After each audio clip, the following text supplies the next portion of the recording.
आचार्य भगवंतों ने मनुष्य जीवन की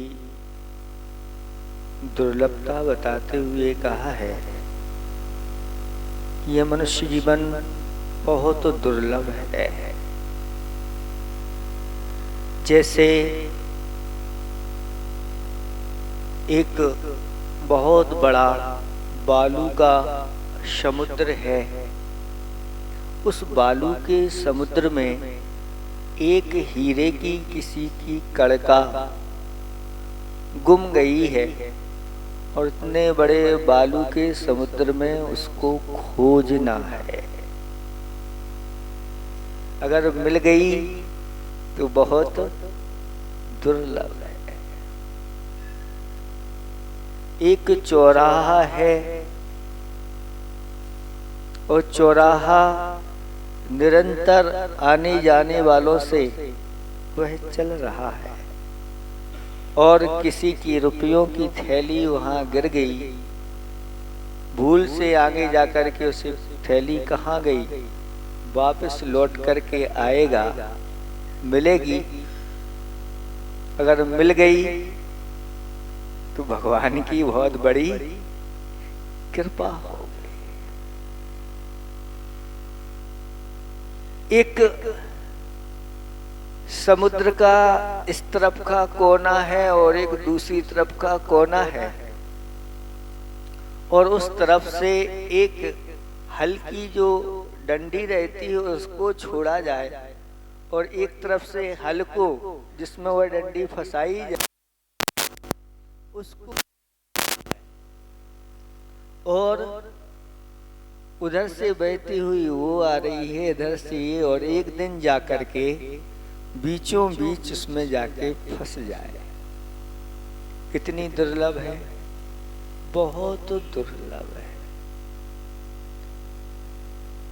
इसी प्रकार से मनुष्य जीवन भी बहुत दुर्लभ है। इस मनुष्य जीवन को पाकर के आचार्य भगवंतों ने कहा कि 4 पुरुषार्थ करना चाहिए। उन पुरुषार्थों में ऐसा है तो धर्म पुरुषार्थ सबसे पहले रखा गया है। सर्वप्रथम क्या करना चाहिए?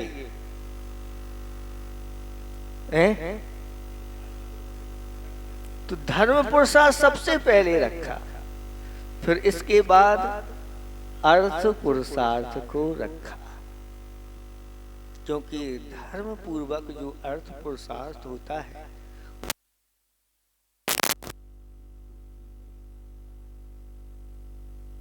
इसके बाद फिर काम पुरुषार्थ विषय भोगों को कहा। उसके लिए भी आचार्य भगवत कहते हैं पुरुषार्थ पूर्वक उसको भी करना, उसका उल्लंघन, और अंत में जाकर के मोक्ष पुरुषार्थ।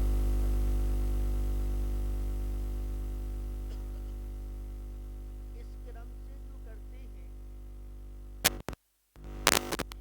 विवेकी और ज्ञानी माने जाते हैं, और जो इसका उल्लंघन कर देता है तो वह संसार समुद्र में डूब जाता है। संसारी प्राणी धीरे धीरे धर्म पुरुषार्थ को छोड़ करके अर्थ पुरुषार्थ की ओर बढ़ता है। शुरुआत में स्थिति ठीक नहीं रहती, फुटपाथ पर ही काम चलता है, थोड़ी सी सामग्री रख करके, और वह धन कमाने के लिए जाता है। धीरे धीरे वह वृद्धि को प्राप्त बन जाती है और दुकान धीरे धीरे बढ़ती हुई एक नहीं दो फिर बड़े बड़े स्थानों पर भी दुकान हो जाती है। लेकिन उसमें संतुष्टि नहीं होती। विचार करता है क्यों ना विदेश में जाकर के धन कमाया जाए, स्वदेश में उतना नहीं। और विचार बना लिया और एक जहाज में माल रख करके वह विदेश गया और बहुत सारी धन संपदा को इकट्ठा किया। उस धन संपदा को भर करके वापस आ रहा था कि समुद्र में तूफान आ गया। समुद्र में क्या तूफान आया, उसके अंदर ही उसके जीवन तूफान आया और विचार करता है कि इतना पूरा का पूरा जीवन उस धन कमाने में लगा दिया और अगर ये जीवन चला गया और धन भी चला गया तो क्या होगा। और जैसे ही तूफान आया बार बार उसकी जो जहाज थी ऊपर नीचे ऐसी ऐसी हो रही है और अब वह कहता है, हे भगवान अब मुझे बचा लो, धन बचे चाहे ना बचे कम से कम प्राण तो बच जाए। प्राण बच गए तो सब कुछ बच जाएगा, आगे जाकर के फिर पुनः भली जीरो हो जाए लेकिन पुरुषार्थ के माध्यम से फिर हम हीरो बन जाएंगे। तूफान आया और ऐसा तूफान आया जहाज डूब गया, लेकिन सेठ जी को एक लकड़ी के गत्ते का सहारा मिल गया और उस पर वह पार होते हुए किनारे लग गए। किनारे लगे, बेहोशी पूरे शरीर में छा गई थी, लेकिन जैसे ही सुबह हुई सूर्य की किरणें पड़ी और उनको होश आ गया। सामने देखते हैं कि एक बहुत बड़ा रेगिस्तान दिख रहा है, कहाँ किस ओर जाएं। और सामने आगे बढ़ गए और बढ़ते हुए जा रहे थे कि देखा कि एक बहुत बड़ा हाथी, काला काला हाथी और बहुत जोर से चिंगाड़ मार रहा है और इसी ओर आ रहा है। विचार करता है कि एक मुसीबत से बचे, अब ये दूसरी मुसीबत सामने आ गई। वह भागने लगा, हाथी भी पीछे पीछे हो गया और जब विचार करता है कि अब तो ये हमारे लिए मार डालेगा तो फिर भगवान से वह प्रार्थना करता है, हे भगवान मेरी रक्षा करो। भगवान कहते हैं, मुझे मेरा नाम लिया है, मुझे पुकारा है, तुम्हारी रक्षा जरूर होगी।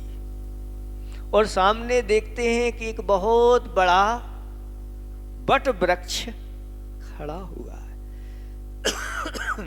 और उस बट वृक्ष पर जाकर के वह चढ़ गया और एक डाल पर खड़ा होकर के ऊपर दो उसकी जो जड़ें थीं, डालियों की ओर वो डालियां थीं जो निकलती हैं बट वृक्ष के में, जटाएं कहलाती हैं, उन जटाओं को पकड़ करके खड़ा हो गया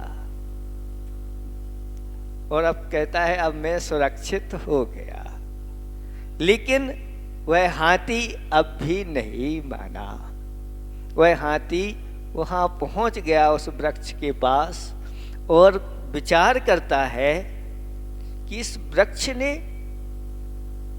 इसको शरण दी है, इसलिए मैं वृक्ष सहित इसको नष्ट कर दूंगा। और बार बार उस वृक्ष को वह हिलाने लगा। धीरे धीरे करके जब वृक्ष हिलने लगा तो उसने उन डालियों को पकड़ लिया और पकड़ करके वह कहता है, हे भगवान मुझे बचाओ। जैसे ही कहता है कि भगवान मुझे बचाओ, तो ऊपर मधुमक्खियों के छत्ता लगा हुआ था और उसमें से ऊपर से एक शहद की बूंद उसके मुख में चली गई। और जैसे ही मुख में वह बूंद गई तो कहता है इससे बड़ा आनंद और कोई हो सकता है क्या। अब वह भगवान का नाम लेना भूल गया और उसी ओर कब दूसरी बूंद गिरेगी, एक और ऐसी बूंद करके।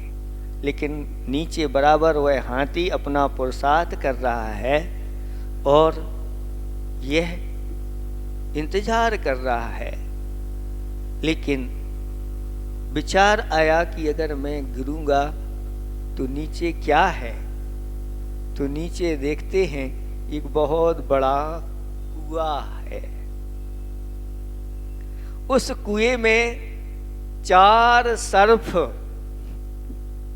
और एक बीच में बड़ा अजगर मुख फाड़े ऐसे देख रहे हैं। जीभ लपलपा रहा है, ये गिरे और मैं इसको घृण कर।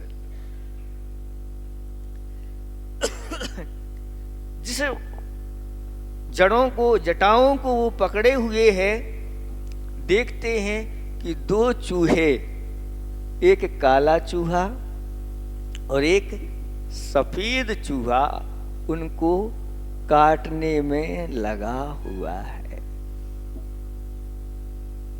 आप लोगों को सब कुछ वह चित्र समझ में आ रहा है।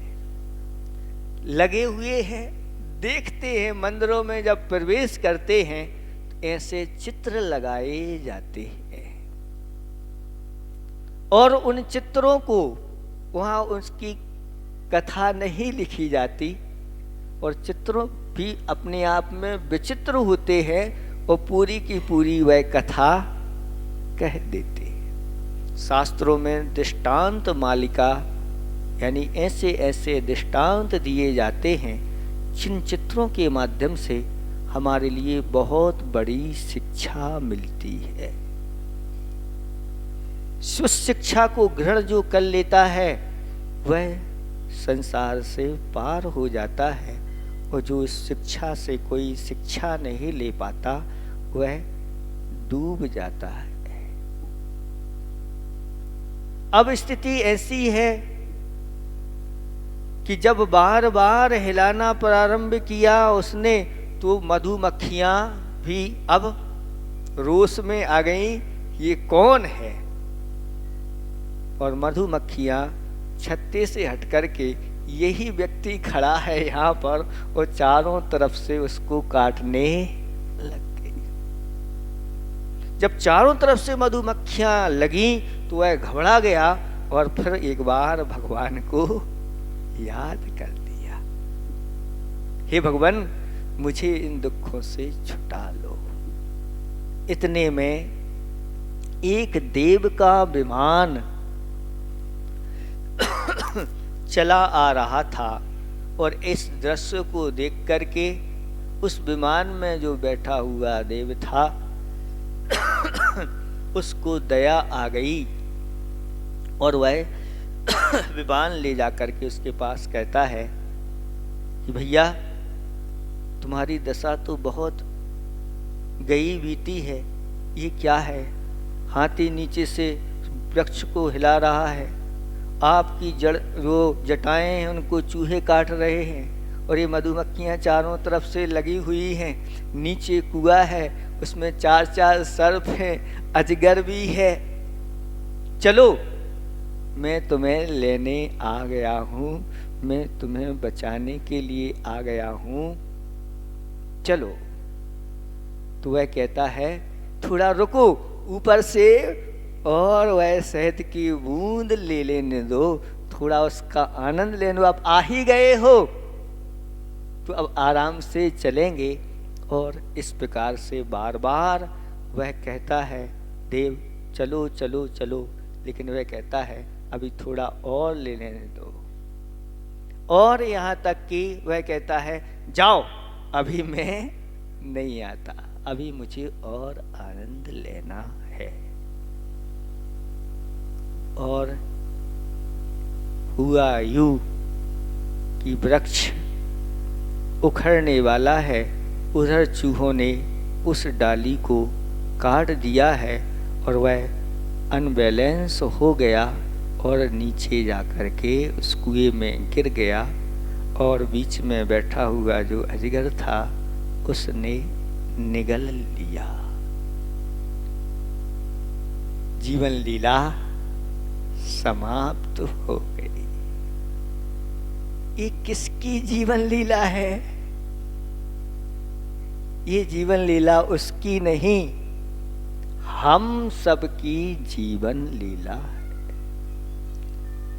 हमारा संसार अनादिकाल से इसी प्रकार चला है जैसा उसका हुआ है।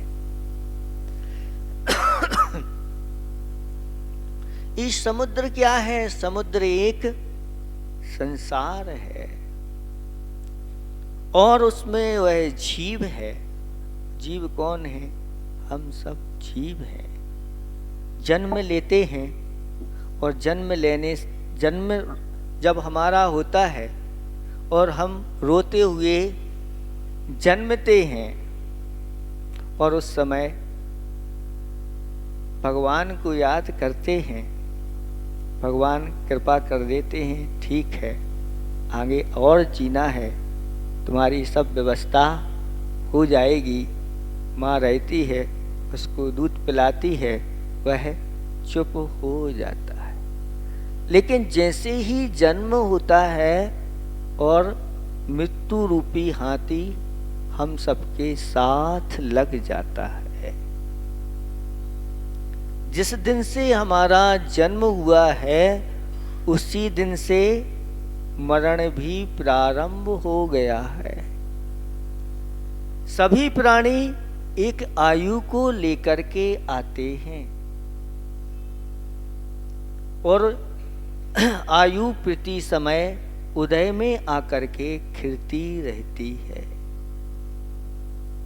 और एक दिन ऐसा भी आएगा अंतिम निषेक खिर जाएगा, लेकिन पता नहीं चलता। काल हमारे लिए बार बार कुछ ना कुछ संदेश देकर के सचेत करता है। अगर हम सचेत हो जाते हैं तो हम काल को भी जीत लेते हैं और सचेत नहीं होते तो काल हमें कबल कर जाता है। एक सेठ जी राह में चले जा रहे थे, एक गांव से दूसरे गांव में जाना था और जाते जाते साथ में उनके एक काली परछाई भी साथ में चल रही थी। चलते चलते जब गांव निकट आ गया तो सेठ जी ने देखा ये काली परछाई हमारे साथ चल रही है, अभी तक परिचय नहीं हुआ है, थोड़ा सा परिचय तो कर ले। और पूछ लिया कि आप हमारे साथ चल रहे हैं, आप हैं कौन? इतना पूछा कि काली परछाई ने उत्तर दिया, सेठ जी आप हमें नहीं जानते, दुनिया हमारे लिए जानती है, आप हमें नहीं जानते, हम यमराज हैं। इतना कहा नहीं कि सेठ जी पसीना पसीना हो गए और कहा कि आप यमराज हैं तो यहाँ क्यों आए? तो यमराज कहते आप जानते नहीं, हम इसलिए यहाँ आते हैं लोगों को उठाने के लिए। तो क्या मुझे उठाने आए? नहीं, अभी आपको उठाने नहीं आए, आप रास्ते में मिल गए तो साथ साथ हो गए। तो सेठ जी कहते देखो साथ साथ चले हैं ना, तो जो साथ साथ चलता है तो आपस में मित्र हो जाता। अपन मित्र हो गए हैं तो कम से कम मित्रता तो निभाना। तो वह यमराज कहते हैं देखो भाई मित्रता तो हम निभाएंगे, लेकिन क्या? लेकिन आप कहो कि थोड़ी सी आयु जब हमारी पूरी हो तो थोड़ा सा रुक जाओ, तो हम रुक नहीं सकेंगे, क्योंकि व्यवहार तो सबके साथ एक सा करते हैं। ऐसा नहीं कि किसी की मृत्यु अभी आ गई है, अब हम रुक जाएं, 2-4 दिन बढ़ा दें। किसी की आयु बढ़ा नहीं सकते, जितनी है उतनी। हम सबके साथ व्यवहार एक सा करते हैं, चाहे अमीर हो, चाहे गमीर हो, गरीब हो, चाहे वह कोई संत ही क्यों ना हो, कोई भी हो। अगर आयु पूर्ण हो गई तो फिर हम, लेकिन साथ चले हैं तो मित्रता इतनी निभाएंगे कि मृत्यु के पहले हम तुम्हारे लिए कुछ पत्र भेजेंगे, आप सचेत हो जाना कि अब काल हमारा निकट है, और सब कुछ छोड़ छाड़ करके धर्म मार्ग में लग जाना। समय बीतता गया और एक दिन यमराज स्वयं आ धमके और कहा, सेठ जी हम आपको लेने आ गए। सेठ जी घबरा गए और कहने लगे, आपने कहा था कि पत्र भेजेंगे और आपने पत्र भेजे नहीं, और आप आधम के। तो यमराज कहते, हमने 3 पत्र भेजे हैं। कब भेजे, किसके द्वारा भेजे, कैसे भेजे? तो वह कहते हैं, देखो पहला पत्र हमने भेजा था, आपकी आंखें जो थी वह कमजोर कर दी, यानी जब आंखें कमजोर हो गई, पहला पत्र आ गया कि अब सावधान हो जाओ। लेकिन आपने आंखों पर चश्मा चढ़ा लिया, नंबर बनवा लिया, और फिर वही काम चलने लगा। दूसरा पत्र भेजा, आपके जो बाल हैं वो सफेद कर दिए, लेकिन आपने फिर डाई लगवा करके काले करवा लिए। तीसरा पत्र, आपको अटैक आया था, लेकिन आपने बाईपास करा करके और अपने फिर काम में लग गए। 3 पत्र हमने भेजे हैं। कई लोगों के पास तो और भी पत्र भेजते हैं, दांत गिरा देते हैं, लेकिन नए दांत लगवा लेते हैं। आज सारी व्यवस्थाएं आपकी चलती रहती हैं, यमराज से आप लोगों को अब डर नहीं लगता, क्योंकि सारी व्यवस्था है, अंत तक व्यवस्था है। यानी अंत में भी आप अच्छी तरह से ऑक्सीजन लेकर के कुछ और जीवित रह सकते। लेकिन जीवित कितने रहेंगे, जितना आयु कर्म है उतना ही जीवन है, इससे ज्यादा नहीं। तो आचार्य भगवंत कहते हैं, ये सब दृष्टांत दिए गए हैं शास्त्रों में हम सब के लिए, कि कोई यमराज नहीं आता, ना कोई यमराज है। हमने जो आयु बंद किया है वह उदय में चल रहा है। आयु क्षीण मरणम, आयु का क्षय हो जाता है और मरण हो जाता है। इसलिए इस आयु का, मनुष्य जीवन का एक एक क्षण ऐसा दुर्लभ है, ये बहुत कीमती है, स्वर्णिम क्षण है। इसको एक एक क्षण को धर्म ध्यान के साथ निकालो। ज्यादा आयु नहीं मिलती यहाँ, बहुत कम, ज्यादा से ज्यादा 70, 80, 90 तक, 100 तक पहुंच सकते हैं, बस 100 वर्ष है। इन 100 वर्षों में आप अगर अपने जीवन को अगर इस वृक्ष के अनुसार लगा देते हैं, ये वृक्ष क्या है? तो आचार्य भगवान कहते हैं, ये वृक्ष पे चढ़ना यानी भगवान को पुकारना, यानी धर्म ध्यान करना। वृक्ष पर वह चढ़ गया, काला हाथी, यह मृत्यु का सूचक है। और जब मृत्यु पीछे लग जाती है तो व्यक्ति धर्म का सहारा ले लेता है। वृक्ष का सहारा ले लिया यानी धर्म का सहारा। लेकिन धर्म का सहारा कब लेता है? जब कोई कष्ट आता है तो धर्म यानी भगवान याद आते हैं। और अगर कोई कष्ट नहीं है, सारी सुख सुविधाएं हैं, तो फिर भगवान को भी भूल जाता है, महाराज को भी भूल जाता है। लेकिन कोई कष्ट आदि हो तो फिर चलो भाई महाराज के पास चलो, भगवान के पास चलो, शांति धारा कराओ, ये कराओ वो कराओ। आज भैया विशेष शांति धारा हमारी तरफ से होना चाहिए। लेकिन ऐसे भी व्यक्ति हैं जिनके पास वैभव होता है, वह वैभव का प्रतिदिन धर्म ध्यान के माध्यम से उपयोग करते हैं। जैसे कल एक कथा सुनाई थी कि वह प्रतिदिन एक स्वर्ण मुद्रा से भगवान की पूजा आराधना होती थी। ऐसे भी यहाँ भी बहुत अच्छी व्यवस्था। अभी हम लोग चौक के मंदिर में थे और दीपावली के दिन 1 वर्ष के लिए अनंतकालीन शांति धारा के वहां पात्र हुए। यानी 1 वर्ष तक उन्होंने एक राशि बोल करके कि 1 वर्ष तक मेरे द्वारा प्रथम शांति धारा प्रतिदिन होगी, चाहे कष्ट आए चाहे ना आए, चाहे सुख में रहें चाहे दुख में रहें, और 1 साल तक मैं यहाँ रहूं चाहे ना रहूं, मेरे नाम की प्रथम शांति धारा होगी। ऐसे करके फिर दूसरा व्यक्ति भी तैयार हुआ।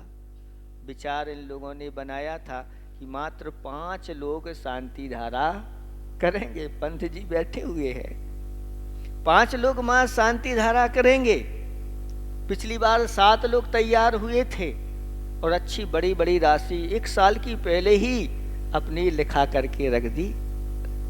इस बार मात्र 5 की थी, लेकिन 5 तो तैयार हो ही गए और भी लोग तैयार हुए, तो 5 के स्थान पर 7 हुए, 7 के स्थान पर 9 हुए। मना करते जा रहे हैं, अब नहीं भैया, कहाँ कैसी व्यवस्था करेंगे। 9 के 11, 12, 13 ऐसे करके पिछले वर्ष से डबल वह 14 नाम उसमें हो गए।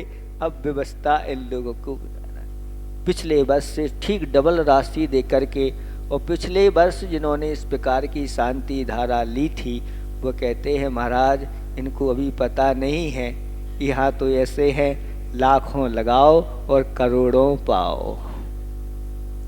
जिन्हें विश्वास होता है ये इसका फल नहीं है कि लाखों लगाओ करोड़ों पाओ, ये धर्म का फल नहीं, ये तो उसकी एक बूंद है। अभी सागर का पता नहीं है। धर्म का फल आचार्य भगवंतों ने कहा कि जैसे कोई अपने धन को अगर जमा कर देता है, फिक्स जमा कर देता है, तो उसके डबल हो जाते हैं। कितने साल में ऐसी व्यवस्था है वर्तमान में? कितने साल में डबल होंगे? 10 साल में डबल हो जाएंगे। तो अगर आपने ऐसे ब्याज पे दे दी तो डबल 10 साल में हो जाएंगे। और अगर उसी धन को अगर व्यापार में लगा दिया, अच्छा व्यापारी है तो वह चौगुना कर सकता है। और उसी धन को अगर कोई अच्छा कृषक है, किसान है, और उसका भूमि में बो देता है तो कितना गुना हो जाता है? 15 गुना, 20 गुना, 25 गुना। पहले 100 गुना फसल निकलती थी। यही धरती है, यहाँ पर 100 गुनी फसल होती थी। लेकिन धीरे धीरे आप लोगों का पुण्य कम हुआ, लोभ आप लोगों का बढ़ा, उस धरती के साथ आप लोगों ने अन्याय करना प्रारंभ कर दिया, तो उसने भी अपना प्रभाव कम कर दिया। तो भूमि में अगर बो देते हैं तो 25 गुना, 50 गुना, 100 गुना हो जाता है। लेकिन आचार्य भगवंत कहते हैं अगर इसी धन को हमने धर्म के या दान के जो 7 क्षेत्र होते हैं इसमें अगर लगा दिया तो कितना फल होगा, कितनी गुनी उसकी प्राप्ति होगी, फल मिलेगा, क्या अंदाजा लगा सकते हो?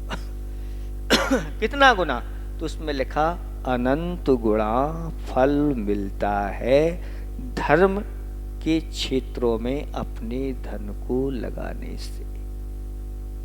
अनंत गुणा का अर्थ ऐसा फल मिलता है कि उसका फिर कभी अंत नहीं आता, यानी अनंत चतुष्टय को प्राप्त करा के रहता है।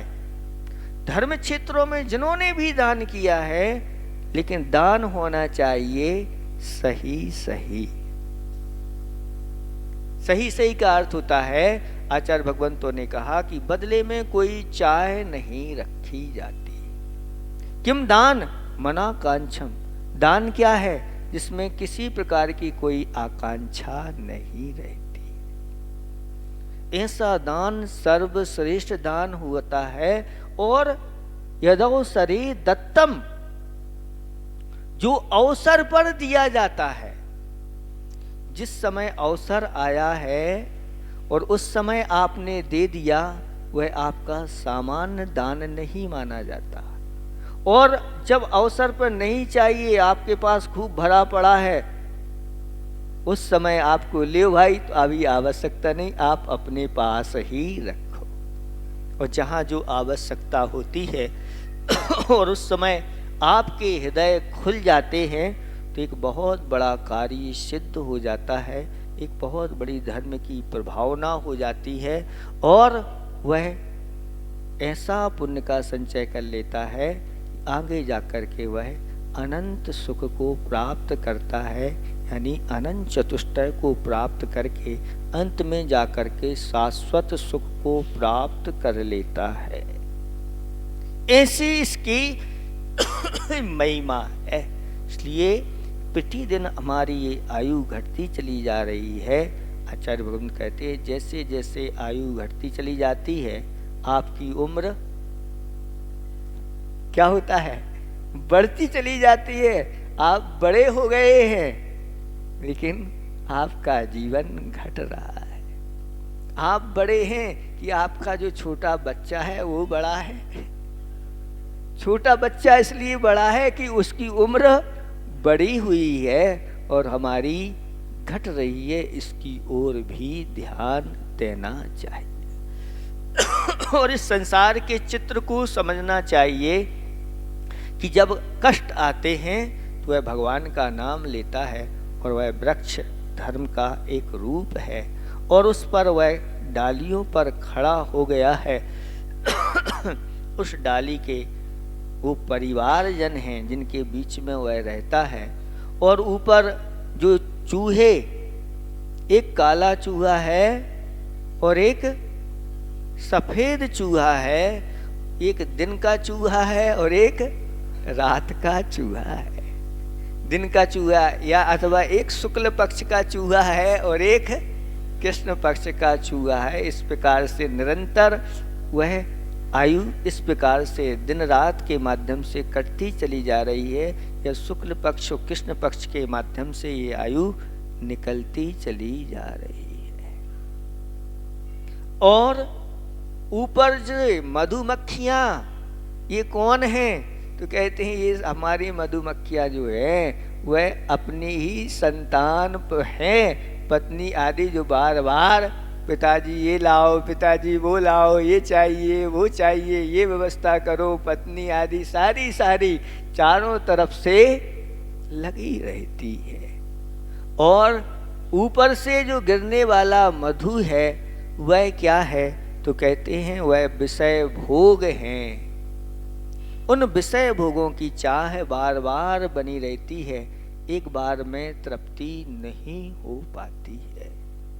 और नीचे जो चार सर्प हैं वो चार गतियों के प्रतीक हैं, और बीच में जो अजगर है वह निगूध का प्रतीक है। और देव्यमान किसका प्रतीक है? वह गुरु का प्रतीक है। गुरु महाराज बार बार अपनी उपदेशना में ये कह रहे हैं कि हे भव्य प्राणियों, इस संसार शरीर और भोगों में मत आसक्त हो। हम आ गए हैं तुम्हारे लिए संसार की वास्तविकता बता रहे हैं। इन सबको छोड़ो और आओ मेरे साथ, और जो कर्म बांधे हैं उन कर्मों को नष्ट करो। जब कहते हैं महाराज, हाँ हाँ महाराज आ रहे, बस थोड़ा और थोड़ी अभी व्यवस्था कर ले, थोड़े पुत्र पुत्रियां हैं, इनका हो जाए व्यवस्था, इनकी हो जाए, उनकी होती है, हाँ अब हो तो गई है महाराज, लेकिन इन लोगों के जो बच्चे हो गए हैं, पोता पोती हो गए, उनकी भी तो। ऐसे करते करते महाराज फिर आ जाते हैं आपके नगर में, फिर आ जाते हैं, और फिर एक दिन आप कहने लगे महाराज आपको तो कोई काम है नहीं। आप हमेशा हमेशा आप त्याग की भावना करते हैं, दान की भावना, आप मुझे देखो बहुत सारी जिम्मेदारियां हैं, आप चलो आगे देखेंगे, अभी तो आप जाइए। और ऐसे करते करते एक दिन महाराज आते हैं और देखते हैं कि वो यहाँ पर है ही नहीं। कहाँ गए? चले गए चारों गतियों में, अथवा बीच में निगोद है, जहाँ से आए थे वहीं पुनः वापस जाना होता है। अगर बीच में हमारा धर्म मार्ग नहीं पकड़ा, बीच में अगर हमने अपना कल्याण नहीं किया, तो जहाँ से आए हैं वहीं चले जाएंगे। ये चित्र की कहानी है। ये चित्र अपने आप में अपने चित्त को एक बहुत बड़ी कहानी, एक बहुत बड़ा दिशा निर्देश हमारे लिए देते हैं। बार बार इन चित्रों को देख करके हम धर्म ध्यान कर सकते हैं, अपने जीवन को परिवर्तित कर सकते हैं, अपने जीवन को बहुत अच्छा बना सकते हैं। कहीं ऐसा ना हो जो अनंत काल से अभी तक हम करते आए हैं, इस भाव में भी वही घटना घट जाए नहीं। इसलिए अच्छे अच्छे कार्य करके अपने इस मनुष्य जीवन को सार्थक करना चाहिए। अच्छे अच्छे कार्य कौन से हैं? तो अपने जीवन में आप व्रत धारण करिए, पापों का त्याग करिए, दान के माध्यम से अपने धन को, अपने जीवन को सार्थक करिए, परोपकार के कार्य करिए, और हो सके तो ऐसे संयम को धारण करिए जिसके माध्यम से जो कूड़ा कोड़ी सागरों के बंधे हुए कर्म हैं वो निजरा को प्राप्त हो जाए। इन्हीं भावनाओं को लेकर के ये सोनागिरी इस स्थान पर भोपाल वाले एक बहुत बड़ा विधान करने जा रहे हैं कि इसके निमित्त से कुछ ऐसा अपने जीवन में ऐसा पुण्य का संचय, अक्षय पुण्य का संचय हो जाए, क्योंकि ये मनुष्य जीवन बहुत दुर्लभ है। और कुछ लोग तो ऐसे हैं जिन्होंने अपने जीवन में ऐसे ही अच्छे अच्छे कार्य किए हैं, और आगे भी उनकी भावना यही है कि पूरा जीवन ऐसे अच्छे अच्छे कार्य करते हुए अंत में सल्लेखना मरण करके इस जीवन को धन्य कर लें। इसका सल्लेखना मरण हो जाता है। आचार्य भुकुन कहते हैं फिर ज़्यादा से ज़्यादा 7-8 भाव उसके रहते हैं, इससे ज़्यादा नहीं, इनको वह पार नहीं करता, और कम से कम 2-3 भाव में संसार से मुक्त हो जाता है। इसलिए आप लोग इस संसार, शरीर और भोगों को अच्छी तरह समझ करके इनमें आसक्त नहीं होना सम्यक दृष्टि का एक लक्षण है। वह आसक्त होकर के नहीं रहता, उसमें अनासक्त होकर के काम करता है।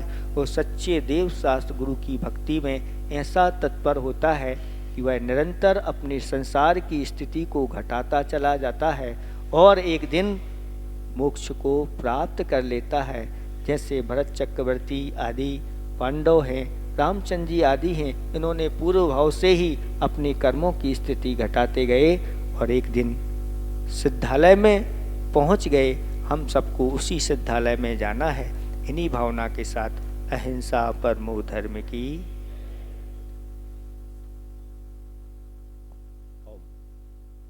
बोलो संत